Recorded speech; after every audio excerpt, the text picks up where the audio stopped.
Captain Sarah Chen stood at the window of the human ship called Harmony.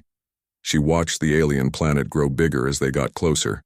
The planet looked like a giant blue jewel covered in silver lines. Those lines were cities built by the Zenthari people. Sarah felt nervous but tried not to show it. This was the most important day in human history.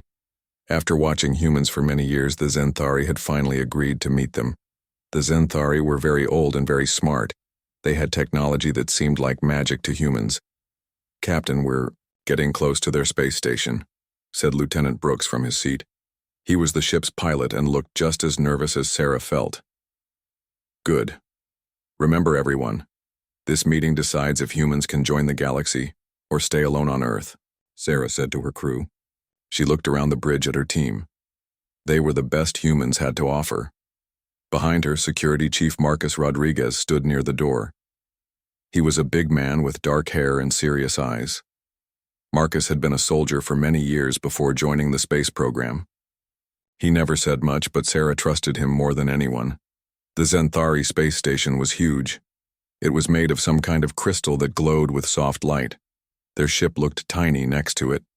Sarah had seen pictures, but seeing it in person made her feel very small.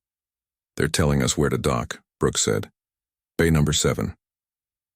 "Take us in carefully," Sarah ordered. She smoothed down her blue uniform. It was the nicest one humans had, but she wondered if the Zenthari would think it looked silly. The docking went smoothly. Sarah gathered her team. There was Brooks, the pilot, Dr. Kim, who knew about alien languages, Ambassador Taylor, who was supposed to do most of the talking, and Marcus, who would keep them safe. "Remember, be polite but confident," Sarah told them. "We represent all of humanity today." The airlock opened with a soft hiss. The air that came in smelled like flowers and electricity. The Zenthari had made sure humans could breathe in their station. A Zenthari was waiting for them. Sarah had seen pictures, but meeting one in person was strange. The alien was tall and thin, almost like a person made of pale light. It had long fingers and big eyes that seemed to glow. When it moved, it seemed to float instead of walk. "Welcome, humans," the Zenthari said. Its voice sounded like music played through water. "I am Guide Veltar. The High Arbiter waits for you." Sarah noticed that the alien barely looked at them. It acted like they were not very important. They walked through halls made of the same glowing crystal. Everything was smooth and curved. There were no sharp edges anywhere. Other Zenthari floated past them, but none of them paid attention to the humans. "Your station is very beautiful," Sarah said, trying to be friendly. "Yes, we know," Veltar replied without looking back. "This is very old technology for us. We built this many thousands of years ago," Dr. Kim whispered to Sarah. "They're not very modest, are they?" Sarah almost smiled but stopped herself. She needed to stay serious. They came to a huge room with a high ceiling. The walls glowed with soft colors that kept changing. In the center of the room was a raised platform where 3 Zenthari sat on chairs that seemed to be made of light itself. The middle one was bigger than the others. This had to be the High Arbiter. Its eyes were brighter than the other Zenthari, and when it looked at the humans, Sarah felt like it was looking right through her. "So these are the humans," the High Arbiter said. Its voice was deeper than Veltar's, but still sounded like music. "You may approach." Sarah led her team forward. She noticed that Marcus stayed back near the entrance, standing very still in the shadows. That was normal for him. He always watched from the edges. "High Arbiter," Ambassador Taylor began, "we are honored to meet you. Humanity hopes to join the Galactic Consortium and learn from the wisdom of older species like yours." The High Arbiter made a sound that might have been laughter. "Wisdom? You speak of wisdom. Your species has existed for such a short time. You still fight wars on your single planet. You have barely learned to leave your solar system." Sarah felt her face get hot with anger, but she kept quiet. Ambassador Taylor continued talking. "We know we are young, but we are willing to learn. We have much to offer the galaxy." "What could you possibly offer?" asked one of the other Zenthari. "We have watched your species. You are violent and short-lived. You cannot even read each other's thoughts as civilized beings do. The Xanthari could read minds. Sarah had known this, but hearing them talk about it so casually made her uncomfortable. Your technology is primitive, the High Arbiter continued. Your ships barely work. Your weapons are crude. Your minds are closed to us except for the most basic surface thoughts. You are like children playing with toys. Dr. Kim stepped forward. But we learn quickly. In just a few hundred years, we went from sailing ships to space travel. We solved many problems that— Silence, the High Arbiter said, and suddenly Dr. Kim could not speak. He opened his mouth, but no sound came out. After a few seconds, his voice returned. Do not interrupt your betters, the High Arbiter said. We will decide if your species is worth our time. Sarah looked around the room. The other Xanthari were watching them like scientists studying bugs. She felt angry and helpless. These aliens had amazing power, and they were using it to make humans feel small. From the corner of her eye, she saw Marcus. He had not moved at all since they entered the room. He stood perfectly still, watching everything. None of the Xanthari had looked at him even once. It was like they forgot he was there. We will need several days to examine your minds and decide your fate. The High Arbiter said. You will stay here during this time. We will call for you when we are ready. Thank you for your consideration, Ambassador Taylor said through gritted teeth. Do not thank us yet, the High Arbiter replied. Many species have asked to join the consortium. Very few are accepted. Most are found to be inadequate. The way it said inadequate made Sarah's skin crawl. What happened to the species that were rejected? Veltar appeared beside them again. I will show you to your quarters. The examination begins tomorrow. As they left the great room, Sarah glanced back. The three Xanthari were already talking among themselves, completely ignoring the humans. But Marcus was still there, still watching from the shadows, still completely unnoticed. For the first time since arriving, Sarah felt a tiny bit of hope. Maybe the Xanthari were not as smart as they thought they were. Maybe they could not see everything after all. But that night, as she lay in the too-soft bed in her crystal room, Sarah wondered what would happen to humanity if they failed this test. The Xanthari clearly thought humans were worthless. What did they do with worthless things? She tried not to think about it, but sleep was a long time coming. The next morning started early. Veltar came to get the humans before they had finished eating breakfast. The food was strange, but not bad. It tasted like fruits that did not exist on Earth. The High Arbiter will see you now, Veltar said. The examination begins. Sarah and her team followed the alien back to the great room. This time there were more Xanthari there. At least 20 of them floated around the edges of the room watching. Marcus took his place near the entrance again. He stood so still that he looked like a statue. Sarah noticed that none of the Xanthari looked at him. It was strange how they seemed to forget he was there. Today we will look into your minds, the High Arbiter announced. We will see what humanity is really like. Do not try to resist. It will only make things more difficult. Sarah felt something touch her thoughts. It was like cold fingers moving around inside her head. She tried not to panic, but it was very uncomfortable. The feeling got stronger. Suddenly, the High Arbiter was seeing her memories, her childhood on Earth, her training as a space pilot, her fears about this mission. Everything was open to the alien. Sarah looked at her team. They all had the same uncomfortable look on their faces. The Xanthari were reading all of their minds at the same time. Interesting, said one of the Xanthari. Their thoughts are so simple, like reading a children's book. Look at this one, said another, pointing at Dr. Kim. He thinks we might learn something from human science. How amusing. The Xanthari started laughing. It sounded like wind chimes in a storm. Their emotions are so strong, observed a third Xanthari.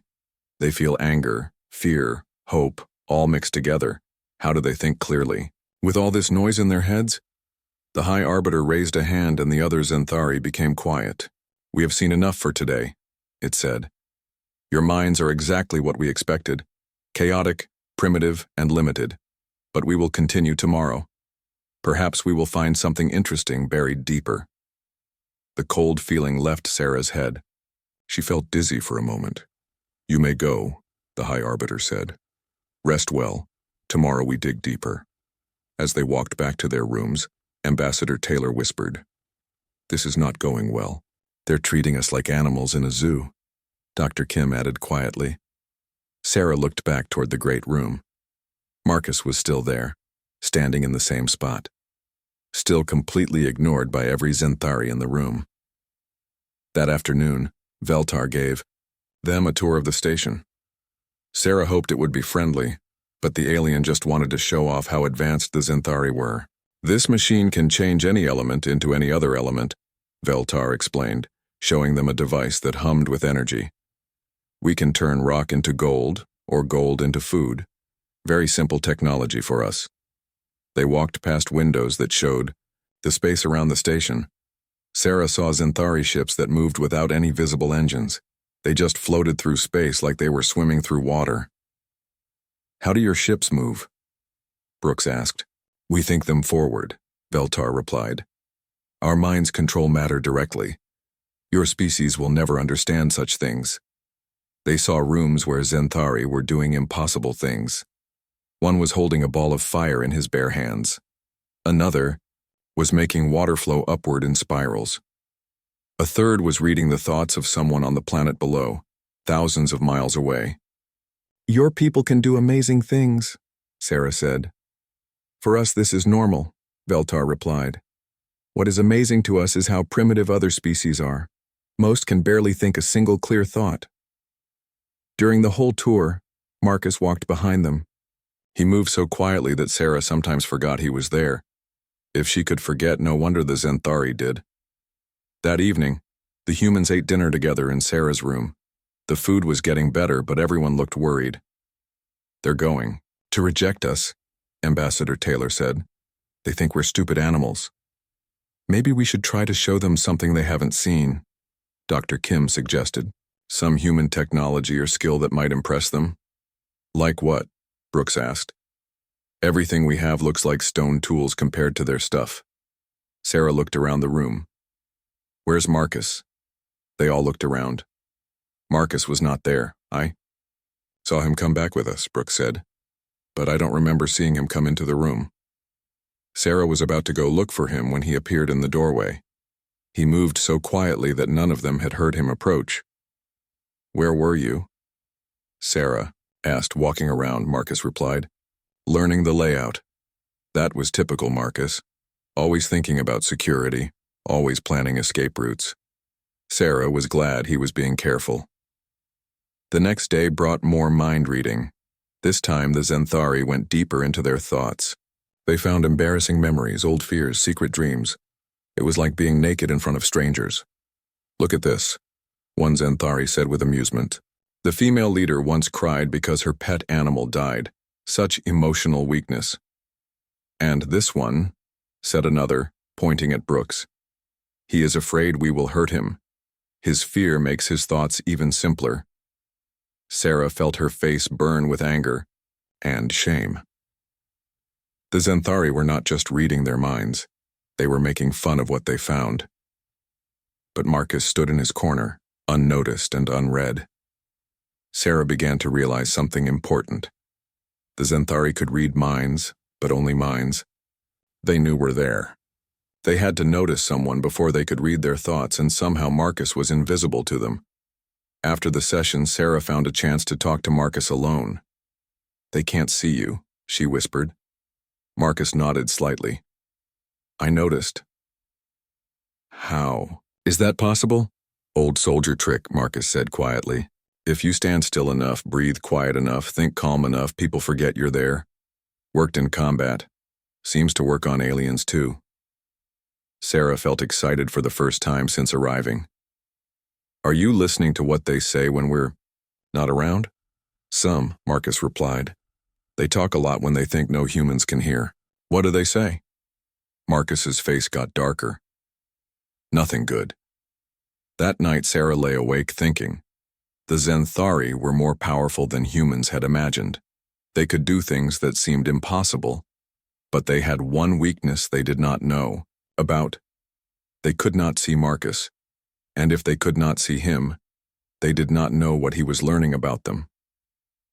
Outside her window, the alien stars looked cold and distant, but for the first time, Sarah felt like humanity might have a chance. After all, Marcus had learned to move like a ghost through the Zenthari station. 3 days had passed since the mind reading began, and he had discovered something terrible. The Zenthari were not the wise, peaceful beings they pretended to be. Marcus stood, perfectly still in a corner of the High Arbiter's private chambers. The alien was talking to 2 others, and they thought no humans could hear them.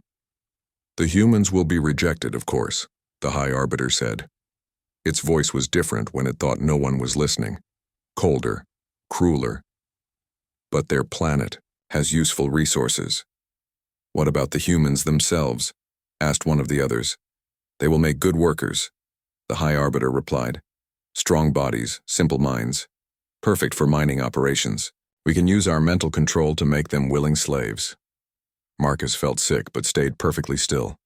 He had suspected something like this, but hearing it confirmed was worse than he had imagined. "Should we tell them the truth during the final meeting?" the second Zenthari asked. "Why bother lying?" The High Arbiter laughed. "Once we control their minds, they will thank us for enslaving them. They will think it was their own idea." The 3 aliens continued talking. Marcus learned that this was not new for them. They had done this to dozens of other species. The Galactic Consortium was not a peaceful alliance. It was the Zenthari Empire, and every other species in it were slaves who thought they were free. Marcus had special recording equipment hidden in his uniform, technology so small that even advanced scanners might miss it. He was recording everything. Over the next 2 days, Marcus moved through the station like a shadow. He found rooms where enslaved aliens from other species worked without pay. The aliens thought they were happy volunteers, but Marcus could see the truth in their empty eyes. He discovered weapons that could destroy entire planets, ships that could travel across the galaxy in hours, machines that could control the weather on any world. The Zenthari were not just advanced, they were the most powerful force in the galaxy, and they used that power to control everyone else. In Dyke, one room, Marcus found something that made his blood run cold. It was a planning chamber with a huge display showing Earth. Red lines marked places where the Zenthari wanted to mine for metals. Blue areas showed where they would build factories. Green zones marked places where humans would live in special camps. The camps looked nice in the pictures, but Marcus recognized them for what they were: prisons. "The human relocation should be complete within 2 years," said a Zenthari technician to another. "We estimate we can move 60% of their population to labor worlds. The rest can remain on Earth to maintain basic operations." Marcus memorized every detail of their plans. Earth's oceans would be drained for their water. The forests would be cut down for building materials. Most humans would be taken away to work on other planets, never to see their home again. And they would do all of this while controlling human minds, making people think it was wonderful. Marcus also learned about the other species in the consortium. The Keth were once proud warriors, but now they thought serving the Zenthari was their greatest honor.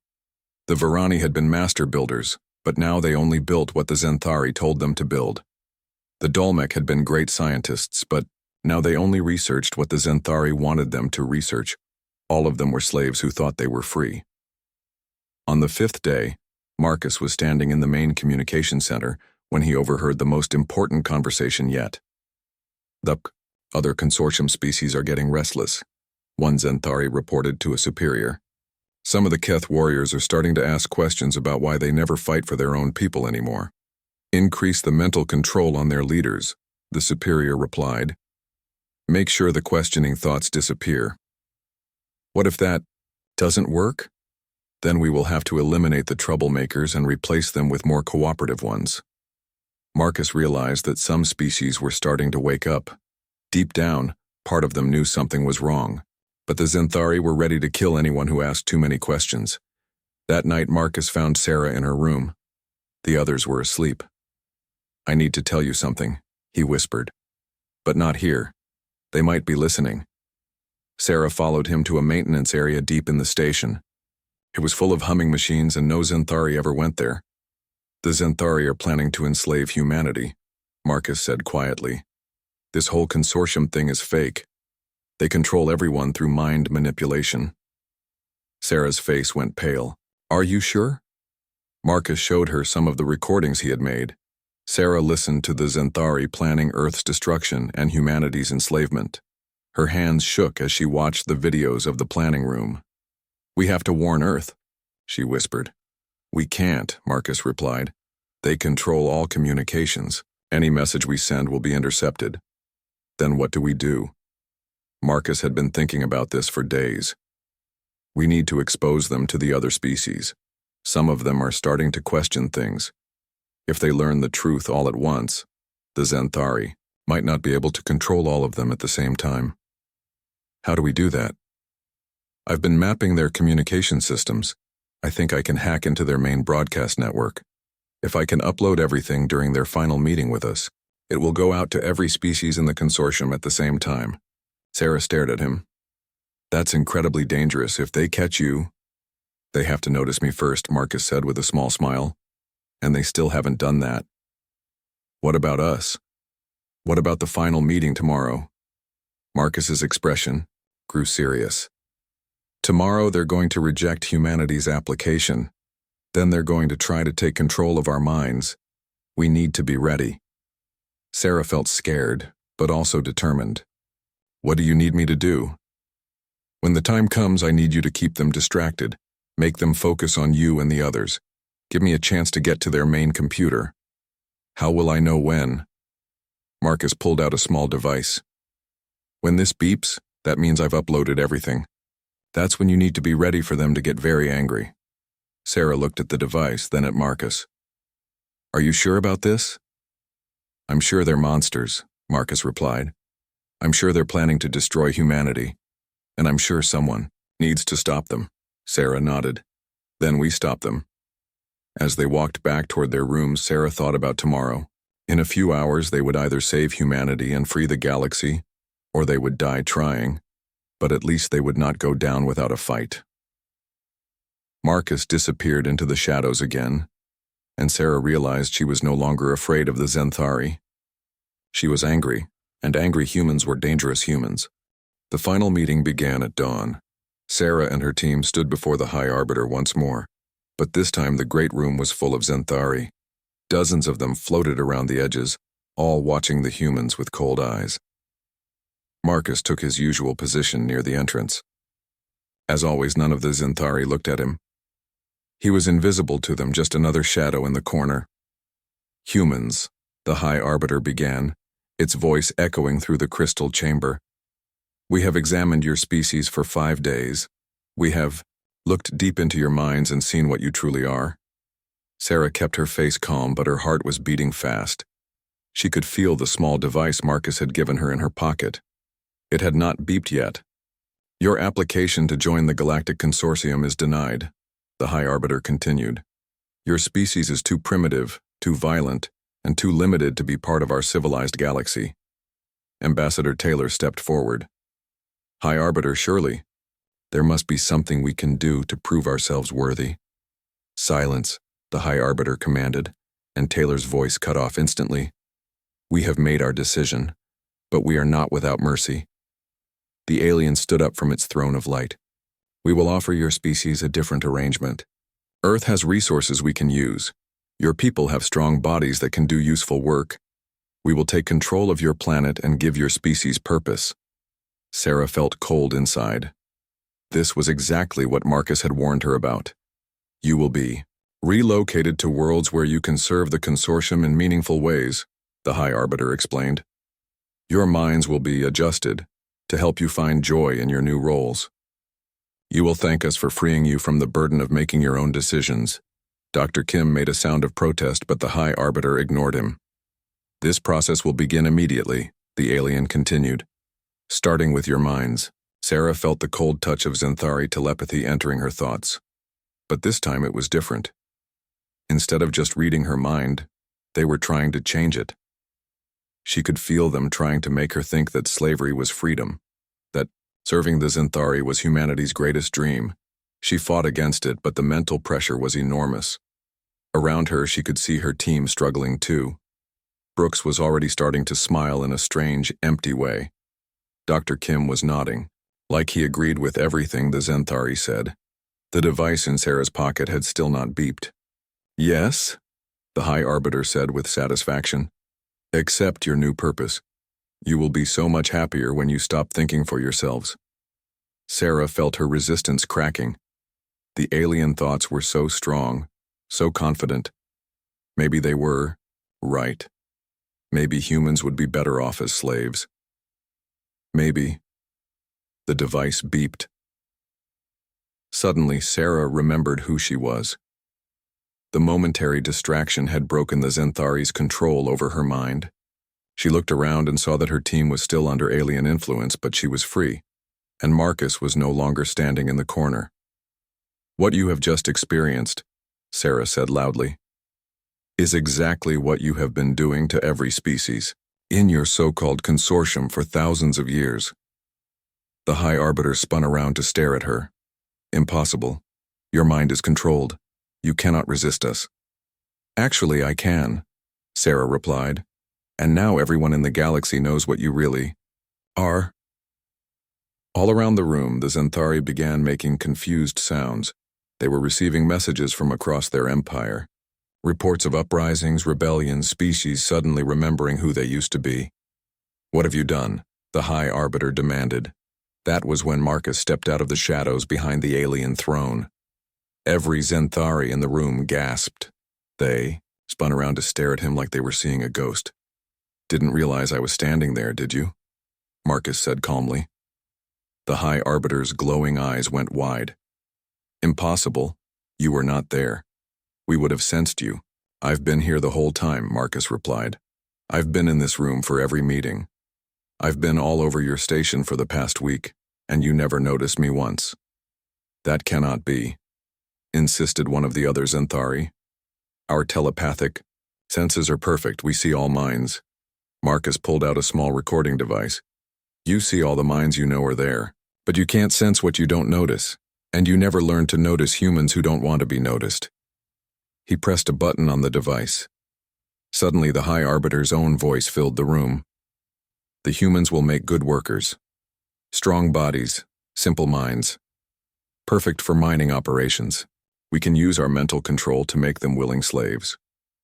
The recording continued, playing conversation after conversation that Marcus had captured.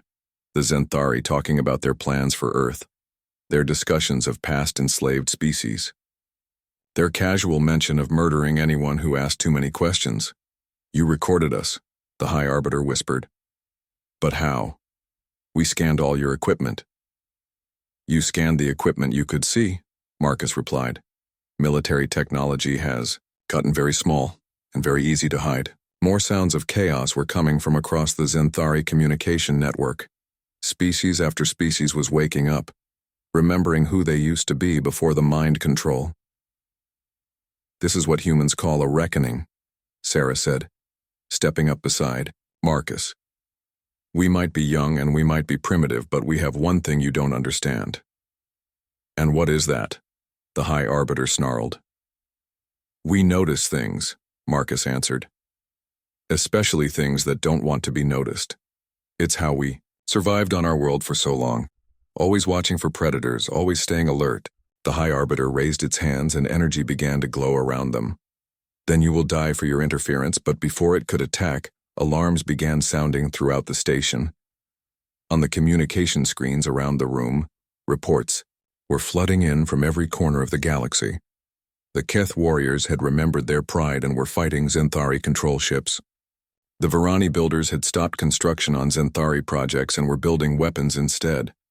The Dolmec scientists had recalled their real research and were sharing knowledge with the other species. Everywhere, the enslaved species were waking up at the same time. "You cannot control everyone at once," Sarah realized. "When they all resist together, your telepathic power gets spread too thin." The High Arbiter's energy flickered and died.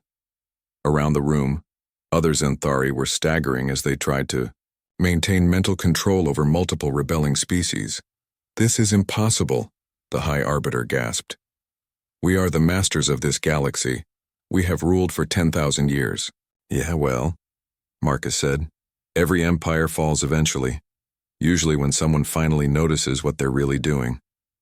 Through the crystal walls of the station, they could see Zenthari ships rushing away in all directions. They were trying to regain control of their rebelling slaves, but there were too many uprisings happening at once. The age of Zenthari rule is over, Sarah declared, and the age of real freedom is about to begin.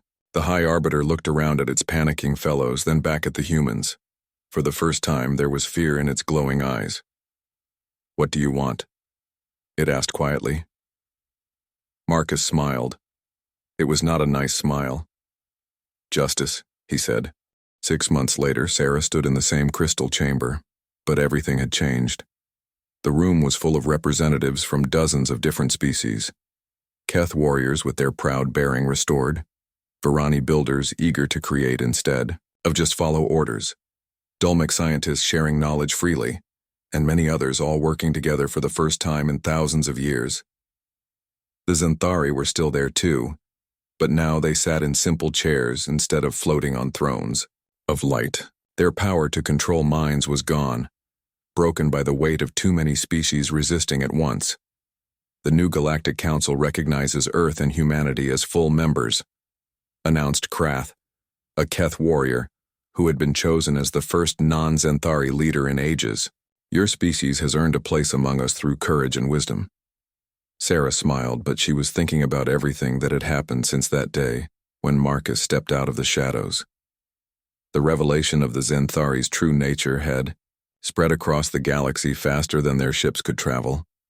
Species that had been enslaved for centuries suddenly remembered who they used to be. The effect was like a dam breaking. Once it started, nothing could stop it.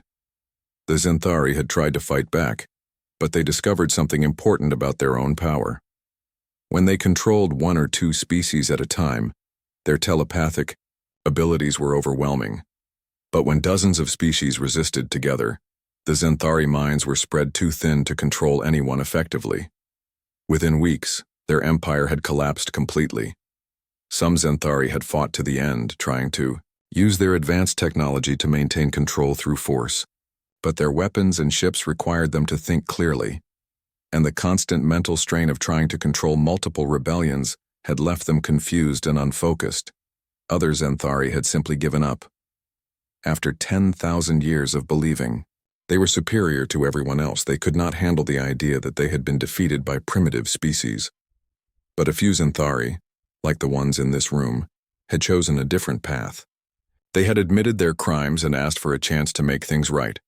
We propose that humanity takes a leading role in the new galactic government, said Veltar, the same Zenthari who had once dismissed humans as worthless. The alien looked very different now, smaller somehow, less arrogant. Your species has shown wisdom that we lack. We appreciate the offer, Sarah replied, but we think the galaxy works better when everyone has an equal voice. This was the new way of doing things. Instead of one species controlling all the others, every species had representatives on the council. Decisions were made by discussion and voting, not by mind control. It was messier than the old system, and sometimes it took a long time to agree on things. But it was honest, and that made all the difference. Marcus was still there too, standing near the back of the room, but now everyone could see him. Word of his abilities had spread throughout the galaxy, and he had become something of a legend. The Unseen Guardian, the Keth called him, the one who watches the Watchers. Marcus had trained other humans in his techniques, and now there were teams of human observers scattered across the galaxy. Their job was simple but important: to watch for anyone who tried to secretly control others. How did you learn to become invisible to telepaths? Asked Dr. Yilna, a Dulmec scientist. This was a question many species had been asking. Marcus stepped forward. In the old days, Sarah remembered, he would have stayed in the shadows, but the new galaxy needed him to be visible sometimes. It's not really invisibility, Marcus explained. It's about controlling your thoughts and body so completely that you don't register as important to someone scanning for minds. But how? Pressed Yilna. Humans learn it through what we call discipline, Marcus said. We train our soldiers to be calm under pressure, to control fear and anger, to focus completely on their mission. When you master that kind of control, you can make your mind very quiet, so quiet that telepaths scan right past you. Could other species learn this? Asked a Varani representative. Some could. Marcus nodded. We've been teaching volunteers, from different species. It takes time and practice, but it can be learned. This was part of humanity's gift to the new galaxy. Not advanced technology or powerful weapons, but the knowledge of how to resist mental control, how to stay free even when someone tried to enslave your thoughts. Sarah looked around the room at all the different species working together. It was not perfect. There were still arguments and disagreements. But it was real in a way the old consortium had never been. There is one more matter to discuss, Krath announced. The War Crimes Tribunal has reached its decision about the former Zenthari leadership. The room became quiet. This had been a difficult question for the new council. What do you do with beings who had enslaved entire species for thousands of years? Some species had wanted death. Others had wanted the Zenthari to experience the same slavery they had imposed on others. A few had even suggested forgiveness and moving forward. The tribunal has decided on a sentence of service, Krath continued. The former Zenthari leaders will spend the rest of their lives working to repair the damage they caused. They will help rebuild worlds they destroyed, restore cultures they erased, and heal minds they damaged. Sarah thought this was fair. Better to make the Zenthari help fix things than to simply punish them. The High Arbiter, who now called himself simply Arbiter Zenth, stood up slowly. We accept this sentence, he said in a voice much quieter than the booming tones he had once used. We have much to make up for. It would take generations to undo all the damage the Zenthari had caused, but at least now the healing could begin. As the meeting ended and representatives began to leave, Sarah found herself standing with Marcus near the great windows that looked out into space.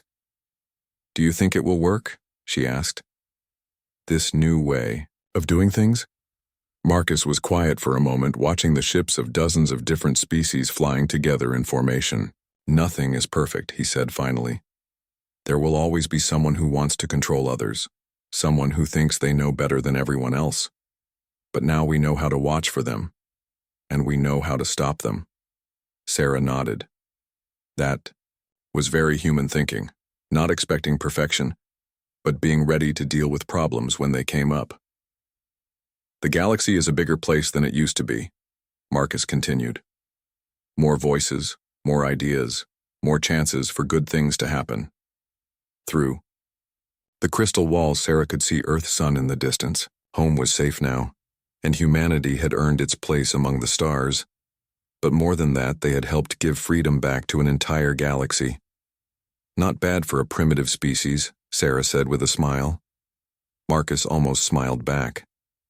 Not bad at all. Outside, the ships of the free galaxy continued their journeys to 1,000 different worlds. And in the shadows between the stars, human observers watched quietly, making sure that freedom would never be lost again. After all, someone had to watch the Watchers. And humans had gotten very good at noticing things that didn't want to be noticed.